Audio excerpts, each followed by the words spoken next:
빌립보서 3장 13절에서 14절 말씀입니다. 두 절인데요.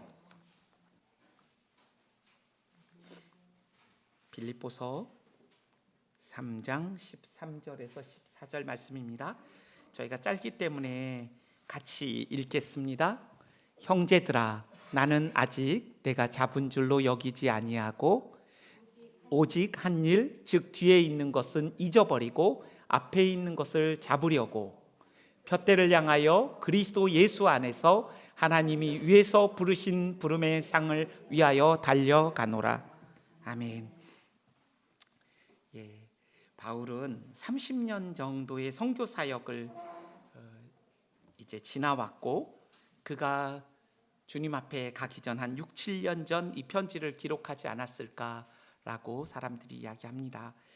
오늘은 이 말씀 속에 우리의 신앙의 선배이고 또 목회자였고 신학자였고 선교사였던 바울의 고백을 통하여 하나님이 우리에게 무엇을 말씀하시는지 귀를 기울이기를 원합니다. 바울은 감옥에 갇혀서 이 말씀을 듣고 있습니다. 이 말씀을 쓰고 있습니다. 그래서 옥중서신이라고 말합니다. 그가 감옥에 갇혔을 때 만약에 예루살렘 포스트지라는 어떤 유명한 선교 잡지의 종교부 선임 기자가 감옥에 갇힌 그에게 방문하였다고 한번 상상을 한번 해봅시다.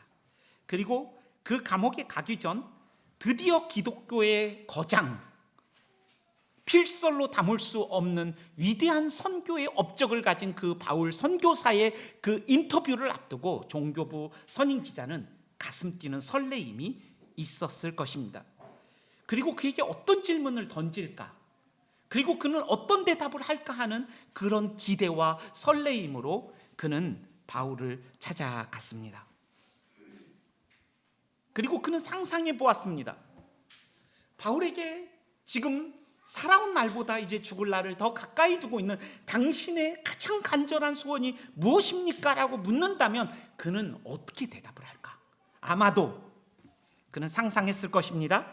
세 차례의 전도 여행을 전심전력하여 섬겼던 바울의 남은 꿈과 그 소원은 아마도 그가 로마를 그렇게 가기를 원했던, 그래서 로마를 통하여 그 당시에 땅끝이라고 일컬어졌던 저 서바나, 지금의 스페인 땅으로 가서 주님의 복음을 전하는 것이 나의 남은 인생의 소원입니다. 세계 복음화가 나의 소원입니다. 그렇게 말하지 않을까라는 기대를 가지고 바울은 그를 찾아가지 않았을까. 그런데 그 종교부 선임 기자가 그에게 소원을 묻습니다. 그것은 우리가 오늘 읽은 본문의 그 앞에 3장 10절에 나와 있습니다. 그 소원에 대한 바울의 답은 이런 것이었습니다. 나는 원합니다. 세 가지인데, 그리스도를 알기를 원하고, 부활의 능력에 참여하기를 원하며, 그리스도의 남은 고난에 동참하기를 원합니다. 종교부 선임 기자가 상상했던 것과는 전혀 다른 그런 답을 그는 받아 적어야만 했을 것입니다. 그의 남은 소원은 그리스도를 알기를 원하고 부활의 능력에 참여하기를 원하며 그리스도의 남은 고난에 참여하기를 원한다는 거였습니다. 그런데 저는 이 말씀을 묵상하면서 이 세 가지가 하나구나라는 생각을 하게 되었습니다. 고린도서 4장 10절에서 12절, 저는 고린도서 4장 말씀을 참 사랑하는데요. 그 말씀에 보면 바울이 여러 가지 이야기를 하다가 4장 10절에서 12절까지 이런 이야기를 합니다. 한번 들어보십시오. 우리가 항상 예수의 죽음을 몸에 짊어짐은 예수의 생명이 또한 우리 몸에 나타나게 하려 함입니다. 우리 살아있는 자가 항상 예수를 위하여 죽음에 넘겨짐은 예수의 생명이 또한 우리의 죽을 육체에 나타나게 하려 함입니다. 이 10절과 11절의 방점이 12절에 나오는데, 그런즉 사망은 우리 안에 역사하고 생명은 너희 안에 역사합니다. 이게 죽음과 생명이란 말이 계속 반복되고 있습니다.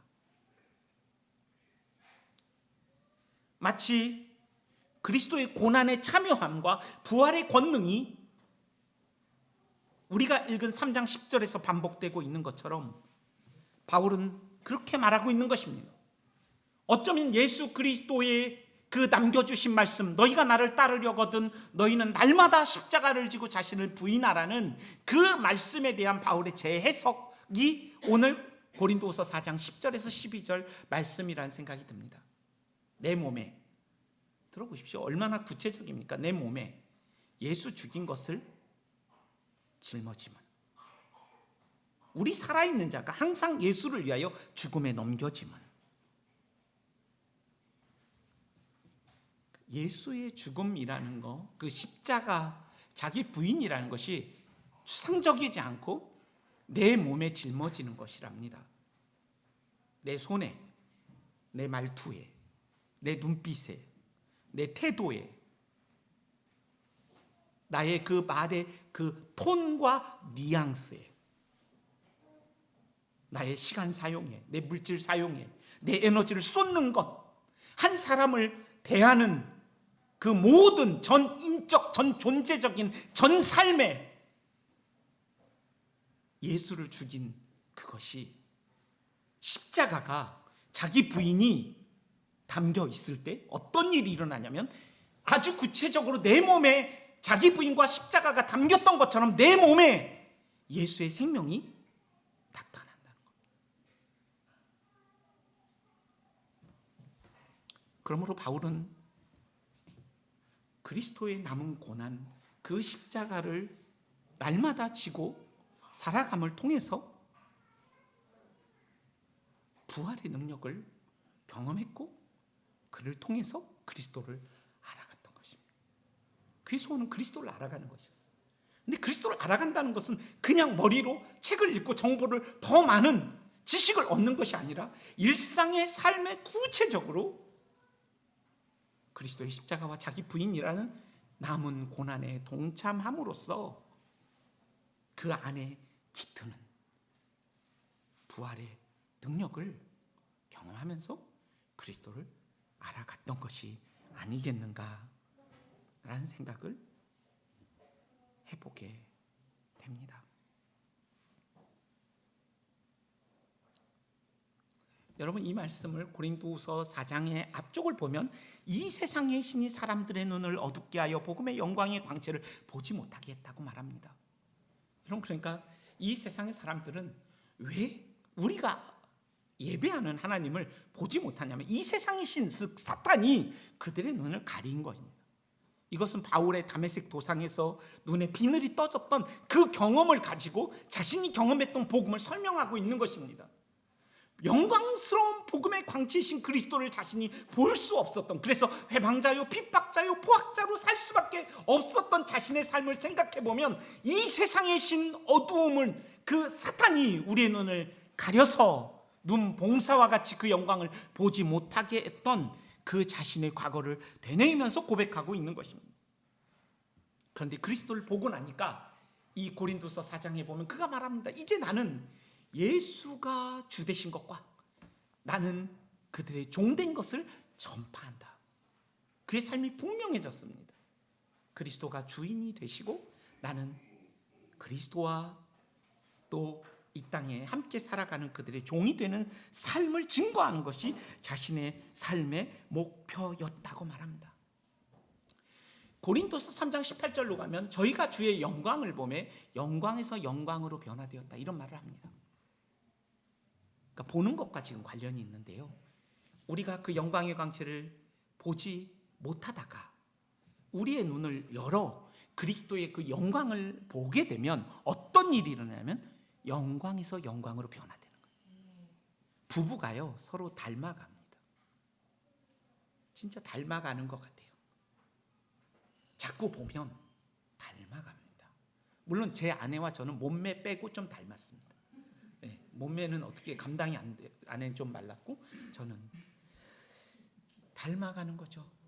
주의 영광을 보면 그분의 아름다움과 선하심과 그분의 긍휼과 무한한 은혜를 아침에 일어나 무릎 꿇고 기도할 때 주께서 보여주실 때, 어떻게 그 기도의 자리에서 그 풍성한 하나님의 그 은혜를 경험한 사람이 아주 표독스러운 말로 자녀들과 아내에게 함부로 말할 수 있겠어요?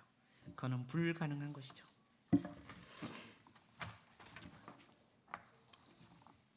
그는 계속 그렇게 얘기해요. 그 고린도서 4장의 말씀을 좀 하고 다시 본문으로 돌아가겠습니다. 그는 자신의 질그릇됨을 그곳에서 고린도서 4장에서 얘기합니다. 자기가 질그릇이라는 거예요. 그리고 그 질그릇 안에 보배가 담겼다고 얘기는 하는데, 이 질그릇은 어린 시절 우리가 흙 가지고 만들었던 찰흙으로 만든 이런 도자기 같지 않은 그런 그릇이라고 생각하면 돼요. 그걸 말리면 어떤 일이 일어납니까? 쭉쭉 갈라지잖아요. 그죠? 그는 자신을 부인하고 그 십자가를 지는 삶 속에 자신이 깨지는 경험들을 하는 것이죠. 그 약함과 비참함으로 깨어지는 것이 너무나 고통스러운데, 그러면서 그가 경험하는 것은 깨어진 그 사이로 흘러나오는 참 보배 되신 그리스도를 그가 경험하는 것이죠. 예수의 생명인 것이죠. 그리스도를 따르는 자들, 그리스도의 고난에 동참하는 자들, 그 십자가를 따르는 자들, 바울이 그렇게 원했던 예수의 남은 고난에 참여하면서 경험하는 부활의 능력 속에서 그가 그리스도를 알아가고 그리스도를 얻고 그리스도 안에서 발견되고 그리스도를 닮아가는 이러한 용어들이 빌립보서 3장에 계속 반복적으로 사용되어집니다. 13, 14절에 나오는 단어는 그러한 배경 속에서 나오는 유사한 표현들이라고 생각합니다.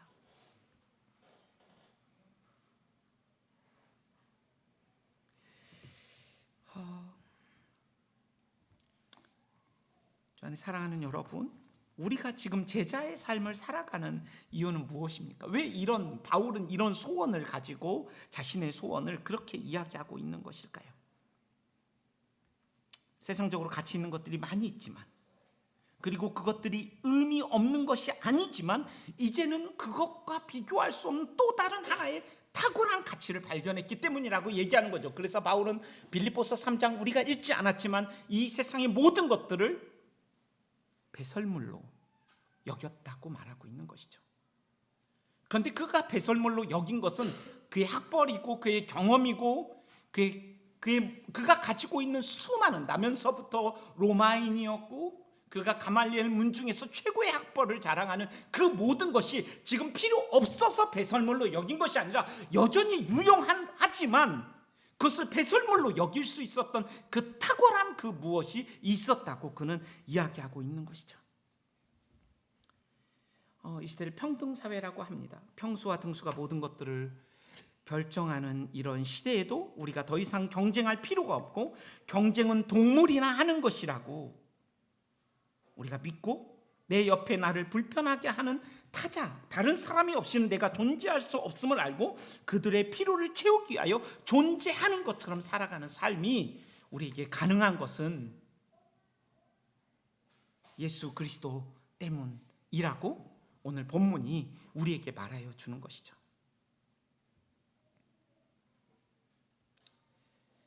내가 추구하던 가치가 없어졌기 때문이 아니라 그런 가치들과는 비교할 수 없는 궁극의 가치이신 그리스도를 발견했다면, 그리고 그리스도 안에서 내가 누구인지를 발견함으로 그리스도를 얻었다면, 우리가 그리스도의 것이 되었다면, 내가 과거에 그토록 소중하게 여겼던 내 자존심, 내 생각, 내 습관, 나의 성향들을 기꺼이 내려놓을 수 있는 것이고, 그것이 그리스도의 고난에 동참하는 과정이고, 그 동참하는 과정 속에 우리는 부활의 능력과 더불어 그리스도를 알게 되는 것이 바로 오늘 바울이 고백한 그의 소원이지 않은가 생각해 봅니다. 그동안의 바울 사역의 그 선교의 혁혁한 그 공로와 예배와 열정을 생각할 때 그의 대답은 너무나 소소한 거예요. 그의 대답은 너무나 개인적인 것이었던 것 같습니다. 그런데 이런 그의 소원은 곳곳에서 계속 반복됩니다. 갈라디아서 4장 19절에는 그는 말합니다. 너희 자녀들아, 너희 속에 그리스도의 형상이 이르기까지 다시 너희를 위하여 해산하는 수고를 하노니. 바울은요, 그의 선교의 목적이 무엇이었냐면 세계 복음화가 아니라 사실은 한 영혼 속에 그리스도의 형상이 이루어지는 것이었습니다. 그것은 아마도 자신의 소원이었을 거예요. 여러분 한번 물어보세요. 스스로에게. 나에게 정말 소원은 뭔가? 여러분 예수님 믿고 우리가 구원받고 천국 가는 게 예수님의 소원이었을까요? 그렇다면 왜 이 땅에 우리를 오늘 또 남겨두실까요? 예수님의 목적은 그것이 다가 아니죠. 우리가 흔히 복음을 생각할 때 그리스도가 우리를 위하여 죽으신 구속으로 말미암아 우리가 예수를 믿어 천국에 갔다, 이것이 복음이라고 생각하지만 사실은 신약성경을 잘 읽어보면 그 복음은 이 구속의 복음을 훨씬 넘어서는 것이죠. 하나님의 나라가 복음이라고 말하고 있죠. 마태복음, 마가복음, 누가복음, 로마서까지 복음이 무엇이냐? 그 구속을 훨씬 넘어서는 하나님의 나라가 복음이라고 얘기하죠. 하나님의 나라가 복음이라는 것은 하나님이 우리를 통치하시고 그리스도가 주가 되신다는 것이 복음이죠. 이러한 소원은 바울의 그 하나님 나라의 복음과 맞닿아 있는 것이죠. 하나님이 주가 되시는 삶, 그분이 으뜸이 되시는 삶, 그것은 그리스도의 형상을 우리가 닮아가는 것이죠. 그래서 바울은 한 영혼을 섬길 때 그 사람을 단순히 교회로 데리고 와야겠다라는 그 생각을 넘어서서 이 사람 가운데 하나님의 영광이 나타나는 것, 그래서 그 사람의 전 삶을 통하여 하나님이 영광을 받으시는 것. 여러분 교회에 10,000명이 있다고 해봅시다. 그러나 그 10,000명 가운데 아무도 그리스도를 닮은 사람이 없는 교회, 그리고 모두가 소비자예요. 여러분 소비주의라는 게 있잖아요. 소비주의는 어떤 물건을 가지고 있으면 내가 가치 있는 존재라는 것을 나의 존재를 증명하는 것이 소비주의죠.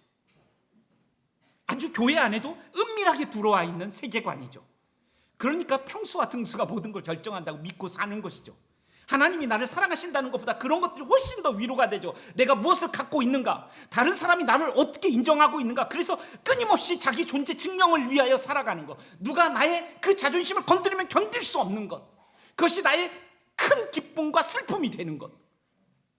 여전히 우리는 물질주의적이고 소비주의적이고 자본주의의 생각 속에 사로잡혀 사는 사람인 것이 분명하죠. 그러면 누가 나를 통치하고 있는 겁니까? 정말 하나님이 나를 통치하고 있는 것입니까?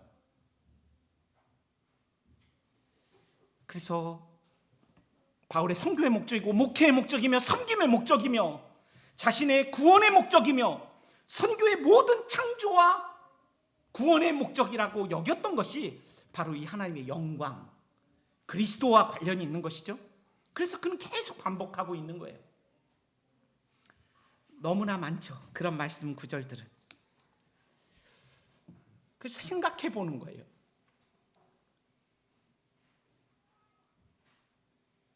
신앙과 종교를 우린 잘 구분해야죠. 종교라는 것은 배타적입니다. 신앙이 종교가 되면 예수 믿은 지 10년이 지나면 바리새인 아닌 사람이 없다고 어떤 신학자가 얘기했던 것처럼 우리 가운데 신앙이 종교가 되면 나의 이익을 위해 존재하는 하나님으로 섬기다 보면 다른 사람은 나에게 보이지 않습니다. 그러면 신앙도 소비의 대상이 됩니다. 여러분이 뭔가를 소비할 때 저는 쿠팡 회원이거든요. 새벽 배송, 그 G마켓도 다 가입돼 있습니다. 서칭하면서 어떤 걸 다 택하듯 이 시대는 교회도 택하고 말씀 목사도 택해서 듣습니다. 성도들이 소비자인 것 같아요. 그런데 정말로 누군가의 영혼에 대한 그 책임을 가지고 하나님이 나를 낳으신 것처럼, 복음으로 낳으신 것처럼 나도 복음으로 낳고, 그리고 그 복음으로 낳은 사람들 가운데 그리스도의 형상이 회복되고 하나님이 영광을 받으시면 좋겠다라는 그 열망을 가진 생산자가 교회 안에 몇 명인가가 훨씬 중요한 것이죠. 그건 종교가 아니죠. 그런 사람들에게는 신앙이죠. 그러나 너무나 많은 우리의 모습 속에도, 그리고 교회의 모습 속에 신앙이 아닌 종교인과 같은 그런 모습들이 존재하죠.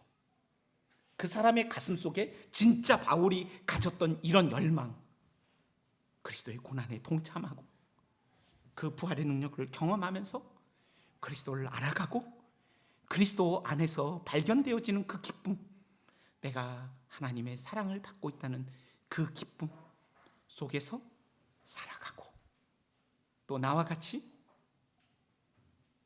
죄와 허물로 죽었던 내가 하나님을 찬양하는 이 영광의 기쁨을 저들도 누리게 되었으면 좋겠고, 그로 인하여 하나님이 영광을 받으시고 예수가 으뜸이 되는 삶을 나도 살고 싶고 저들도 살면 좋겠다, 그런 열망을 우리가 가질 수 있다면 얼마나 좋을까, 그런 소원을 오늘 말씀을 보면서 생각해 보는 것입니다.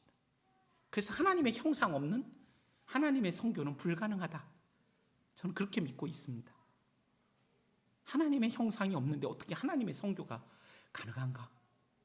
이 말은 우리가 단지 교회를 다니는 것 자체가 중요하다, 날마다 은혜 수단에 나오는 게 중요하지만 그것을 넘어서서 우리 가운데 하나님이 교회로 여러분과 저를 부르신 그 목적, 단지 예수 믿고 천국 가는 것을 떠나서 그것을 넘어서서 하나님이 진짜 주인이 되시고 왕이 되실 때, 그리스도가 으뜸이 되실 때 내가 누구인지가 그리스도 안에서 분명해지고 날마다 그리스도를 얻는 그 안에서의 그 최고의 기쁨을 가지고 살아가는 삶, 그것이 오늘 바울이 우리에게 보여주는 그런 가르침이 아닐까 생각해 봅니다. 그런 의미에서 여러분, 교회는 맛보기입니다. 맛보기를 아시죠? 제가 이 비유를 언젠가도 사용했던 것 같은데,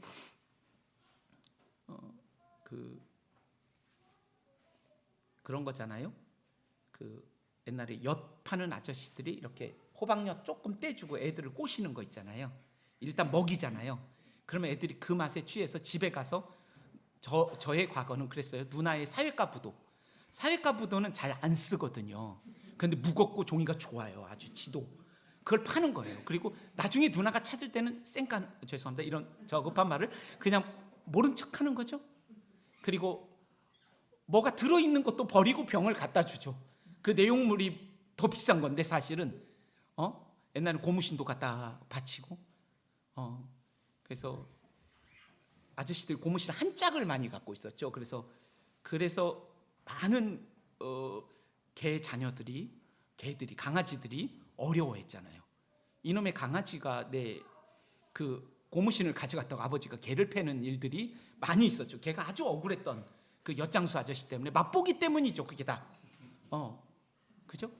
그런데 교회는 맛보기라는 거예요. 여러분들을 누군가 만났을 때 맛을 본 거예요. 예수님의 맛을 보고 땡기는 거예요. 그런 삶이 하나님이 우리를 이 땅에 두신 이유죠. 그래서 그 사람을 보면 예수가 보이는 거예요. 예수가 만져지는 거. 내 자녀들에게 예수가 보여지나? 저는 그게 관심이 있거든요. 목사인데 아이들이 혹시 나를 통해 예수님의 장애물이 될까 봐, 그게 저에겐 정말 아주 중요한 이슈거든요. 어떻게 예수가 내 아내에게 보일 수 있을까? 그것이 저를 구원하신 목적 중에 하나거든요. 그래서 그런 비유를 하죠. 레슬리 뉴비긴이라는 그 인도에서 35년을 스코틀랜드 선교사로서 갔다가 인도에서 영국으로 갔더니 그 영광스럽던 선교의 영국의 나라가 세속적인 나라가 돼버린 거예요. 그래서 그가 인도로 돌아가지 않고 나머지 삶을 영국에서 선교하면서 살았거든요. 그분이 그런 비유를 하는 거죠. 제가 여러분들의 얼굴에 너무 환한 빛들을 보는 거예요. 아니, 이 빛이 도대체 어디서 오는 거지? 내 얼굴에선 도무지 찾을 수 없는 그 기쁨과 평안과 감사와 그 안정감과, 그런데 제가 그 빛이 어디로부터 오고 있잖아요. 그것을 여러분들 얼굴을 볼 때마다 보게 되는 거예요. 뒤를 돌아서. 그랬더니 그 빛의 근원이 하나님이신 거예요. 예수님인 거예요. 교회는 그런 맛보기라는 거예요. 그 맛보기를 보일 수 있는 교회와 성도인 교회의 삶을 어떻게 살아갈 수 있을까요? 저는 오늘 바울의 이 말씀에 답이 있다고 생각해요. 바울은 빌립보서 1장 20절에서도 말해요. 나는 간절한 기대와 소망을 따라 아무 일에든지 부끄러워하지 아니하고 지금도 전과 같이 온전히 담대하여 살든지 죽든지 내 몸에서 그리스도가 존귀하게 되게 하려 합니다. 바울의 현재적 갈망이었어요.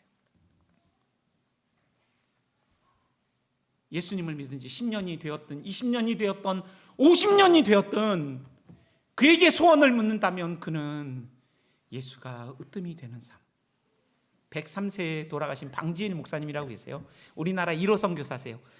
1930년대에 중국으로 파송되어서 21년간 사역을 하고 한국에 오셔서 노량진교회, 영등포교회 총회장도 하시고, 근데 너무나 겸손하게 제가 한번 인도네시아에서 그분을 뵌 적이 있어요. 그때가요 거의 95세 그때 뵌 것 같아요. 근데 그 어른이 늘 그 얘기를 하셨어요. 예수가 으뜸이 되는 삶.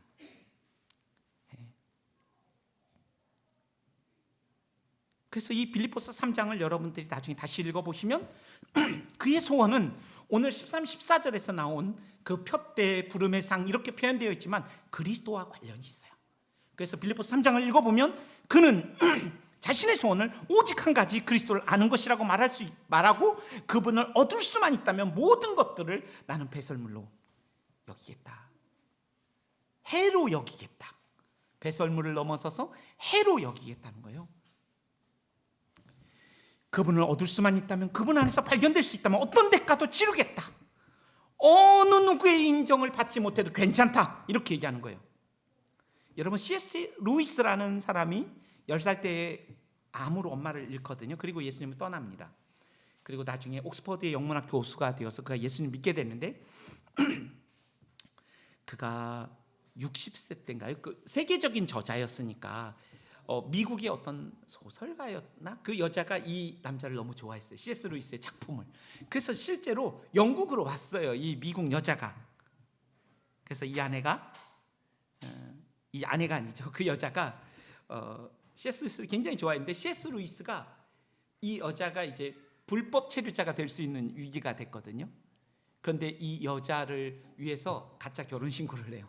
결혼 안 했는데 결혼했다고 해서 이 여자를, 옛날에 그린카드라는 영화도 있었어요. 미국에 가면 가짜 결혼해가지고 비자를 받아서 이민국 직원이 막 검사 나오고, 그런데 실제로 그렇게 가짜 결혼을 했는데 이 C.S. 루이스가 이 여자를 사랑하게 됩니다. 그리고 이 여자가 사실은 암에 걸리거든요. 그런데 암에 걸렸음에도 불구하고 이 여자랑 결혼합니다. 병실에서. 그러니까 이 여자를 얼마나 사랑했는지. 그리고 그 병실에서 그 아내를 돌보기 시작합니다. 그래서 이 영화를 섀도우랜드라는 영화로 만들었어요. 이 이야기를. 근데 그 영화에서는 실제로 그런 말을 했는지 모르지만 C.S. 루이스가 그 여자의 그 장례식, 그 죽음 앞에서 하나님께 회개 기도해요.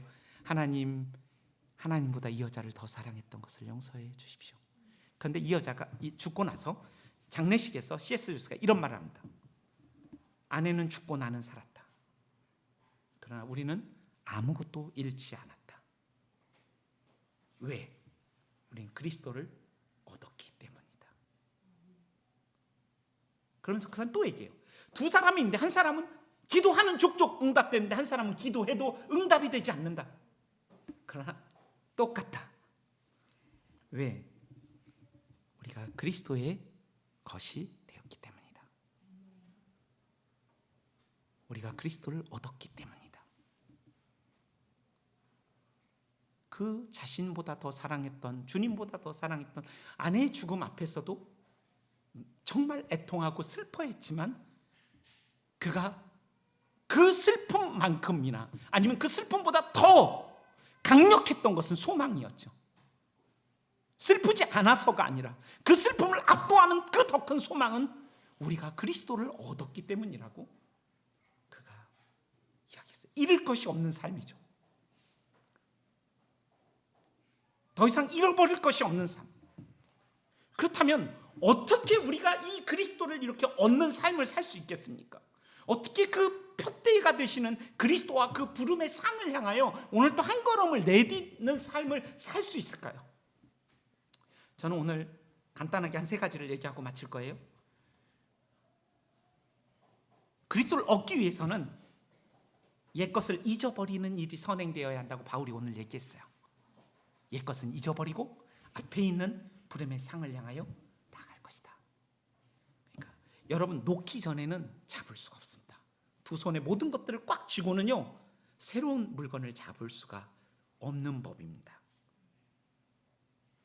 잃어버리는 과정이 없으면 얻을 수 없듯이 과거를 잊어버림 없이는 푯대를 향하여 한 발자국도 내디딜 수 없습니다. 아마 이런 것들을 묵상하면서 폴 틸리라는 사람은 세 가지를 이야기했습니다. 우리가 나아가기 위하여 그 부름의 상을 향하여 푯대를 향하여 달려가면서 그것을 얻기 위하여 우리가 잊어버려야 하는 세 가지가 있다고 말합니다. 그것은 회개와 용서와 감사라고 말했습니다. 저는 이제 그분의 설교에서도 좀 힌트를 얻었지만 또 제가 경험했던 그 복음 안에서 이 말씀을, 이 세 가지를 갖고 좀 묵상해 보았습니다. 그 내용을 나눌 텐데, 첫 번째, 우리가 잊어버리는 방법. 그래서 잊어야만 얻을 수 있고 그 안에서 발견될 수 있는 것은 용서입니다. 인생의 구비마다 자신을 어렵게 했던 사건과 사람들을 바울은 어떻게 했을까요? 특별히 누가 생각납니까? 저는 마가가 생각납니다. 바울과 바나바, 그 온유한 사람, 그렇게 자기를 이 기독교 이 시작에 등극시킨 그 선배와 같고, 아니면 정말 그 성인과 같았던 그 바나바와 심하게 다투었던 이유는 그 조카 마가가 1차 전도여행을 따라가다가 정말 힘든 그 지역에서 돌아가 버린 그 사건 때문에 2차 전도여행 갈라지잖아요. 심하게 다퉜죠. 바울은 정말 안타까웠을 것 같아요. 내가 그때 좀 성숙하게 했다면 그렇게 심하게 다툴 건 아닌데, 그 온유한 사람과 그 마가놈 때문이야. 그놈만 없었으면 그런 사단이 났겠냐고, 이런 생각도 했을지 모르겠습니다. 그리고 자신을 수없이 배반하고 떠났던 그러한 사람들을 생각하면서 그는 용서하지 않았을까, 그런 생각을 해보게 됩니다. 폴 틸리는 수많은 경험들이 여전히 생생한 상처로 남아있음에도 불구하고 여전히 잊혀지지 않지만 잊어버리는 것이 용서이다, 이렇게 말했습니다. 그리고 용서는 한 번 하는 것이 아니라 계속하여 반복하는 것이다 라고 말했습니다. 이런 용서는 비록 잊혀지지 않을지라도 실상은 잊음의 최상의 당대, 우리가 어떻게 잊어버릴까, 그것에서 아주 중요한 위치를 이 용서가 가지고 있습니다. 저는 팀 켈러라는 목사가 두 가지를 이야기했는데, 이것을 생각하면 우리가 이 용서하는 데 있어서 도움이 되지 않을까 생각해 봅니다. 첫째는 나는 내가 생각하는 것보다 더 나쁜 놈이다, 그걸 기억하라는 거예요. 놈의 반대는 여러분이 아시니까 제가 그걸 입에 담을 수는 없잖아요. 자, 속으로 한번 따라 해보세요, 여러분. 나는 내가 생각하는 것보다 더 나쁜 놈이다. 직접 말하지 마세요. 아침부터 입을 더럽히면 안 되니까 저 혼자 더럽힐게요. 둘째, 나는 내가 생각하는 것보다 훨씬 위대한 사랑을 받았다. 여러분, 이 두 가지를 기억하세요. 나는 내가 생각하는 것보다 훨씬 나쁜 놈이고, 나는 내가 생각하는 것보다 훨씬 위대한 사랑을 받았다는, 이 두 가지 사실을 기억할 수 있다면, 깊이 인정할 수 있다면 우리 용서의 자리로 갈 수 있습니다. 바울은 자신이 회방자였고 핍박자였고 포악자였던 자신을 용서하신 그리스도의 그 사랑을 기억하면서 그도 과거를 잊기 위해서 이 용서하는 일들을 끊임없이 하지 않았을까요? 주기도문의 기도는 굉장히 급진적인 기도가 아니겠습니까? 내가 타인을 용서하지 않으면 우리가 용서받을 것이라고 생각도 하지 말라, 이런 말씀 아니겠습니까? 이상한 말씀이 하나 나옵니다. 요한복음 20장 23절에 너희가 네 죄든지 사하면 사해질 것이요 네 죄든지 그대로 두면 그대로 있으리라. 이 말씀이 잘 이해가 안 됩니다. 용서는 하나님만 하는 거 아닙니까? 어떻게 네가 지금 교회에게 엄청난 말을 하고 있는 거예요? 용서의 문제는 사복음서에서 보면 용서는 하나님만 하시는 거야. 유대인도 그랬고 예수님도 그렇게 말씀하시는데, 예수님이 오늘 이 제자들에게 지금 부활하시고 이제 그 사명을, 아버지께서 나를 세상에 보내신 것처럼 나도 너희를 세상에 보낼 거야 말씀하신 이후에 바로 하시는 말씀이 너가 네 죄를 사하면 사할 거야. 그런데 네 죄를 사하지 않으면 그대로 있을 거야, 이렇게 말씀하시는 거예요. 이 말씀을 묵상하면서 이 말씀이 우리가 죄를 사는 권세가 있다는 말씀이 아니라 여러분과 제가 누군가의 죄를 용서하면 그 안에서 어떤 일들이 일어나냐면 그들 역시 죄의 실체를 알고 죄의 문제를 해결하시는 그리스도께 나올 수 있다는 말이 됩니다. 내가 생각해도 용서받지 못할 일인데 저 사람이 나를 용서하는 거예요. 무엇이 저 사람으로 하여금 나를 용서하게 했지? 질문하지 않을까요? 그리고 맛보기처럼 혹시 그리스도, 혹시 예수. 그리고 우리가 그 용서의 과정을 통해서 우리가 알게 되는 게 뭡니까? 많은 사람들이 예수님을 믿기 전엔 자신을 피해자로 규정합니다. 그러나 우리가 용서하려고 할 때, 그리고 우리가 생각보다 더 나쁜 놈이며 더 위대한 사랑을 받았다는 사실을 기억할 때 우리가 가해자일 수도 있었구나라는 걸 알게 됩니다. 그런 경험이 혹시 있지 않으십니까? 용서하지 못하는 사람, 내가 그렇게 나를 어렵게 한 사람, 그러나 하나님 앞에서 잠잠히 조용히 나의 삶을 성찰해 보니 내가 가해자였을 수도 있겠구나. 그 사람을 어렵게 했을 수도 있겠구나. 여러분 평생 60평생 70평생을 사시면서 피해자로 사시겠습니까? 아니면 자신을 성찰할 줄 아는 여지가 있는, 여백이 있는 그런 삶을 사시겠습니까?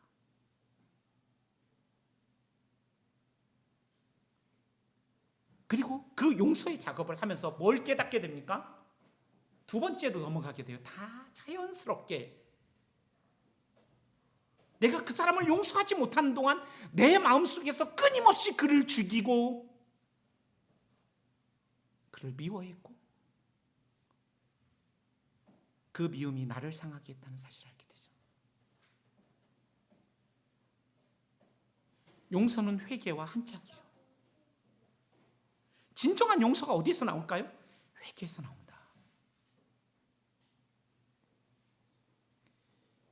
시혜자적인 태도로 용서하는 게 아니에요. 이거는 흔히 신앙 좋은 권사님이 남편을 향하여 그 신앙이 없고 자신을 향하여 끊임없이 괴롭게 하는 그 남편을 향하여 용서하는데 굉장히 자기 우월적인 위치에서 용서할 수 있어요. 너는 그렇게 하지 나는 그렇게 안 해. 용서가 아니라는 거예요. 내가 누구인지를 모르는 거예요. 아직도 내가 생각보다 더 나쁜 놈이라는 사실을, 그리고 내가 받은 사랑이 훨씬 더 위대한 사실을 아직도 복음을 모르는 것이에요.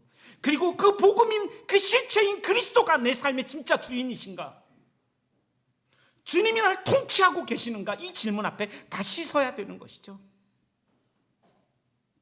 이 참된 용서는 타인을 향한 끊임없는 그 손가락의 방향을 다시 자신에게 돌이키게 하죠.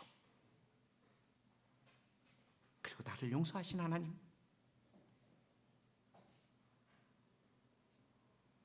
불의와 불경건함으로 하나님의 진노 앞에 있었던 죄와 허물로 죽은 나를 사랑하신 그 하나님의 사랑 안에서 나를 새롭게 또 발견하게 되죠. 그 과정 속에 그리스도는 존귀 있게 되죠. 그리스도가 으뜸이 되시죠.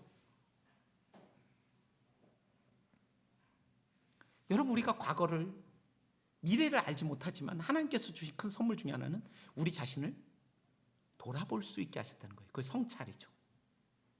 이게 회개죠. 자신의 죄를 인정하고 용서의 말씀을 받아들이는 것이죠. 자신이 스데반을 죽였던, 그리고 수없이 예수를 따르던 사람들을 죽였던 자이지만 하나님이 나를 용서하셨다는 그 사실을 생생하게 기억하고 있는 이 바울은 여전히 사람들이 저놈이 어떤 놈이었는지 알아? 이렇게 말들이 들릴 때마다 사탄과 율법과 양심이 끊임없이 자기를 송사할 때마다 그는 말씀을 붙들었죠. 동이 서에서 먼 것 같이 하나님이 내 죄가를 옮기셨고 하나님 내 죄를 저 밟으셔서 저 바다의 깊은 곳에 던지셨다는 미가의 말씀과 시편의 말씀을 붙들면서 하나님의 용서와 사랑 앞에 감사했죠. 그러니까 용서가 되는 거예요. 내가 받은 그 사랑이 어떤 것인지를 다시 한번 생각하면서 말입니다. 우리는 목욕한 자이지만 날마다 물두멍에서 제사장이 수족을 씻어야 죽음을 면하는 것처럼 실존적으로 날마다 주님 앞에서 우리가 회개해야. 그런데 내가 어떤 일을 잘못했어라는 죄 행에 대한 그 회개뿐 아니라 죄성, 깊은 곳에 하나님을 반역하고 하나님 기뻐하지 않고 신뢰하지 않고 보이는 것들을 더 많이 의존하고 내 맘대로 하고 싶고, 우리가 화날 때 어떨 때예요? 아이들에게 화날 때는 다 내 맘대로 안 될 때 화나는 거잖아요. 내 맘대로 하고 싶은, 내가 주인 되고 내가 왕 되고 싶은. 그래서 고난이 없고 잘 풀리면 어느새 내 맘대로 되면 내가 왕의 자리에 이미 가 있고, 심지어는 고난과 어려움이 와도 그 왕권과 내 그 주인된 자를 절대로 내려놓지 않는 그러한 우리의 하나님 앞에서의 그리스도의 형상을 닮아가는 그 과정 속에 우리가 있다라는 걸 기억하고 하나님 앞에 엎드리는 거죠. 성찰하는 거죠. 성찰하는 실천가로서 여전히 주님이 오실 때까지 남은 죄와 죄의 오염 가운데 우리가 살아가고 있기 때문이죠. 정말 그리스도가 주인이 되고 내가 그들의 종이 되는 삶을 꿈꾸는 거죠. 바울처럼. 그때 그리스도가 존귀하게 될 것이니까, 그때 부활의 능력이 있을 것이니까, 그리고 그때야 우리는 그리스도를 알게 되고 그리스도 안에서 발견되게 되고 그리스도를 알아갈 수 있고 그리스도의 형상과 신의 성품에 참여할 수 있기 때문에. 여러분, 방지일 목사님이 그런 얘기를 하시더라고요. 제가 그렇게 설교문을 써놨는데 나중에 그걸 봤어요. 회개의 눈물 없이 감사의 눈물이 있을까? 회개의 눈물 없이 용서의 눈물이 있을 수 있을까? 근데 그분이 그런 얘기를 하시더라고요. 회개의 눈물은 감사의 눈물을 낳고 감사의 눈물은 사랑의 눈물을 낳습니다. 제가 정말 좋아하는 말씀이, 주님이 우리의 눈물을 유리병에 담으시고 너의 유리함을 계수하셨다. 이 말씀 저는 너무 좋아하거든요. 그분이 그 말씀을 하시더라고요. 제가 대학에 다닐 때 우리 조진경 목사님과 같은 대학을 다녔는데 그 학원도 기숙사에서 기도를 하고 있었어요. 새벽 예배 때마다 늘 누군가의 그 가족의 아픔을 위해서 기도하고 있었을 때인데 참 많은 눈물을 흘렸습니다. 근데 그 말씀을 읽었어요. 시편 56편. 너의 유리함을, 그 유리함이라는 게 비극들, 슬픔들 이런 뜻이거든요. 그것을 하나님께서 다 카운트하고 계시다. 세고 계신대요. 그리고 너의 눈물을 유리병에 보관한다. 이렇게 하면서 제가 가만히 있을 수가 없겠더라고요. 막 뛰어내려갔어요. 그 채플실로. 그리고 한참 울었어요. 하나님, 제가 이 바닥에 흘렸던 그 많은 눈물, 말라서 없어진 것 같은 그 눈물 다 주님의 유리병에 다 보관하고 계시는군요. 우리는 천국 가면 그 유리병에 담으신 하나님의 눈물을 발견하게 될 거예요. 여러분이 흘렸던 슬픔의 눈물들, 감사의 눈물들, 사랑의 눈물들, 그리스도를 참 닮아가면서 내가 깨지는 그 아픔들, 그러나 그 깨지다가 깨져야 그리스도가 드러나니까 더 깨져도 되는구나, 나는 낭망할 권리가 없구나, 그런 눈물들, 그것을 깨닫게 하신 하나님에 대한 또 자기 연민의 눈물로부터 또 감사의 눈물로 바뀌었던 모든 눈물들을 하나님이 보관하고 계시는구나. 오늘 아침에도 이 말씀을 묵상하면서 참 위로를 다시 받았어요. 그 어렸을 때. 그래서 용서와 회개엔 눈물이 있는 것 같아요. 여러분, 감사에도 눈물이 있지 않습니까? 폴틸리가 얘기한 과거를 잊는 방법, 앞으로 나아가는 방법, 그리스도를 얻고 발견하고 그리스도 안에서 존귀케, 그리스도가 존귀케 되고 그리스도를 닮아가는 이 일생의 그의 유일한 현재적 갈망을 위해서 우리가 해야 되는 용서와 회개, 이 감사의 눈물이 없을 수 있을까요? 감사, 마지막입니다. 그는 자신이 이룬 선교적인 업적, 교회 개척, 제자 훈련, 선교사여 개신교 1호 선교사, 개신교라고 말하면 안 되죠. 기독교 안디옥 교회 1호 선교사, 가말리엘 문중의 수제자 나면서부터 로마 시민, 모든 것들을 하나님께 감사로 되돌려드렸습니다. 이 감사라는 것은 내가 잘한 것도 다 돌려드리는 거예요. 바울이 말하지 않습니까? 내가 다른 사람들보다 더 많이 수고하였으나 이것은 내가 한 것이 아니오 오직 하나님의 은혜로다. 구원의 사역에 내 몫은 없다고 선포한 거죠. 감사로 돌려드리는 거예요. 그것들을 자꾸 내가 한 것들을 생각하면 더 나아갈 수가 없는 거죠. 나의 의에 매이게 되죠. 종교인이 되죠. 자신에 갇혀버리죠. 그래서 그는 다 감사로 돌려드리는 것입니다. 선교 사역을 희생과 헌신이 있었지만 그것을 영광스러운 기회와 특권으로 여기고 하나님께 다 돌려드리는 겁니다. 헌신과 희생의 측면이 없다는 것이 아니라 여러분들이 교회를 섬기고 누군가의 영혼을 섬기는데 눈물과 고통과 아픔과 슬픔이 없다는 것이 아니라 그것이 있지만 과분한 하나님의 은혜다 라고 돌려드릴 때 어떤 일이 일어날까요? 여러분, 감사와 기쁨이 한 짝이죠. 회개와 용서가 한 짝인 것처럼, 그리고 회개 없는 용서 없는 회개는 진정한 치유가 일어나지 않습니다. 여러분, 진정한 누군가로부터의 자유함과 해방과 치유, 과거의 상처로부터 누군가로부터의 그 말로부터의 자유함은 회개, 내가 그를 끊임없이 미워하고 죽였던 그 회개로부터 그를 용서할 때 가능합니다. 회개가 없다면 시혜자적인 용서고 율법주의적인 용서에 지나지 않고 온전한 회복과 치유가 일어나지 않습니다. 그런 것처럼 용서와 회개가 한 짝이고 그럴 때에만 완전한 자유와 해방과 치유가 있는 것처럼 오늘의 이 감사도 한 짝이 있는데 그것은 기쁨입니다. 여러분, 감사한데 기쁘지 않을 수 있을까요? 감사하면 기뻐요. 여러분 삶을 돌아보세요. 우리가 지난번에 왔을 때도 같이 찬양했잖아요. 하나님이 자비를 베푸신 것이 회개할 수 있는 기회를 주심이라는 말씀도 나누었고 은혜 아닌 것이 하나도 없다고 우리가 고백했잖아요. 그렇게 감사하면, 이 결핍이 충만한 세상에서 감사하면 기쁨이 찾아오죠. 아까 말씀드렸던 것처럼 정말 많은 사람들이 생존을 위한 소비를 넘어서 생활 소비를 넘어서 과소비와 소비 중독에 빠져 있죠. 청소년들이요, 이런 소비를 많이 하는 이유는 자존감과 연관되어 있대요. 그러니까 소비함으로써 자신의 존재를 확인하는 거예요. 그래서 여러분, 이 소비라는 것을 르네 지다르라는 사람이, 이름이 좀 이상하죠? 네, 타인의 욕망을 모방하고자 하는 모방 욕구다, 이렇게 얘기했어요. 우리 안에 그런 게 있거든요. 우리의 존재. 이게 왜 제가 이야기를 하냐면 이 소비주의와 이 물질주의에 빠져 있는 한 감사가 없습니다. 마케팅이 얼마나 세심하게, 산업혁명이 일어난 후에 소비재가 너무나 많아진 거예요. 생산이.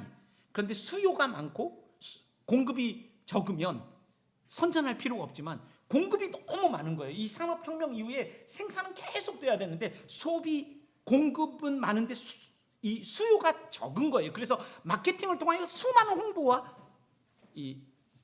그 텔레비전의 홈쇼핑, 그런 것들 있잖아요. 그런 거, 여성의 심리를 그렇게 연구한답니다. 뇌과학으로. 왜 그러면 여성 한 분만 잡으면 처가댁, 친정, 그 아이들, 이렇게 교회 식구들 다 팔 수 있으니까 여성을 잡아야 된다고. 그러니까 남성들은, 그에 걸리는 남성들도 있죠. 여성 호르몬이 많은 분들 걸리죠. 그러니까 이 소비주의, 이 교회 안에 들어와 있는 은밀한 이 세계관들의 그 실체를 보지 못하고 그 끊임없는 모방 욕구, 무엇을 소유해야만 내가 존재의 의미와 가치가 있다고 여기는 이 거짓 세계관 속에 사로잡혀 있으면 감사가 없습니다. 그러면 이 강력한 소비주의와 이 물질주의를 저항할 수 있는 하나의 대안이 뭘까요? 감사요. 자족이에요. 내가 무엇을 가지고 있음으로 더 존귀해지지 않는다는 믿음이에요. 하나님이 날 사랑하신다는 것. 그래서 주님이 너희는 마음을 지키고 깨어 있으라 그러잖아요. 왜요?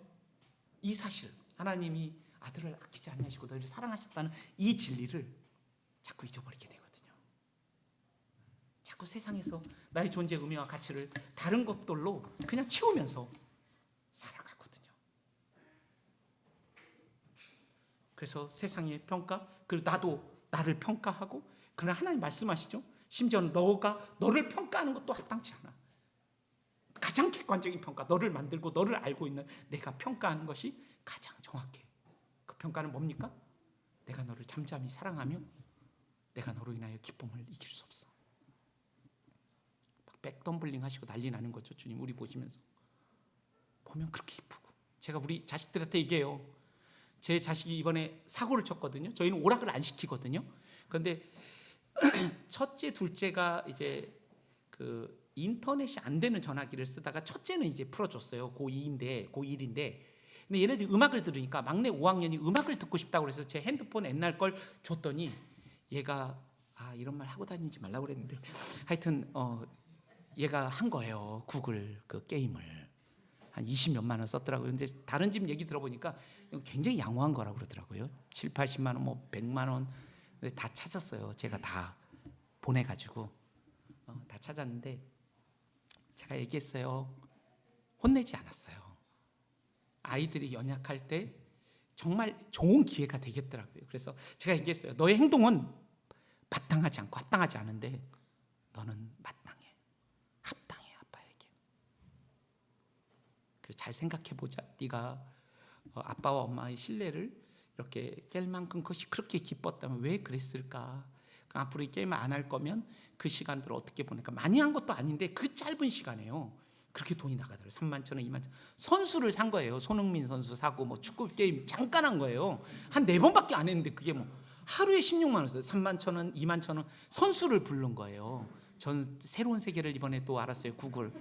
그러나 여러분 찾을 수 있습니다. 그런 사건이 여러분들 가운데 일어나면 저에게 문의해 주시면 친절하게 받을 수 있는 방법을 무료로 알려드리겠습니다. 그래서 예, 감사합니다. 그래서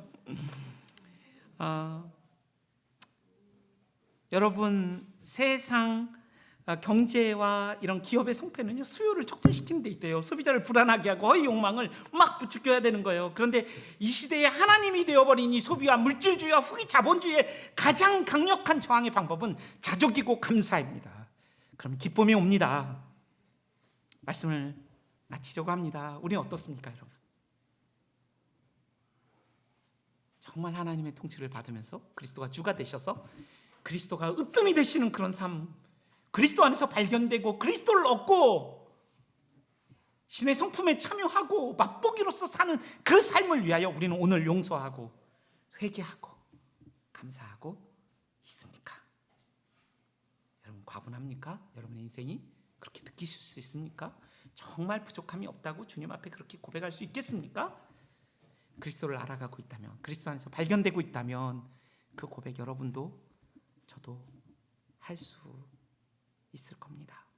바울의 고백, 나의 간절한 기대와 소망을 따라 아무 일에든지 부끄러워하지 아니하고 지금도 전과 같이 온전히 담대하여 살든지 죽든지 내 몸에서 그리스도가 존귀케 되게 하려 함이니라. 이 현재적 갈망, 날마다의 회개와 감사와 또 용서 속에서 그리스도를 닮아가는 그런 복락을 여러분과 제가 누리기를 원합니다.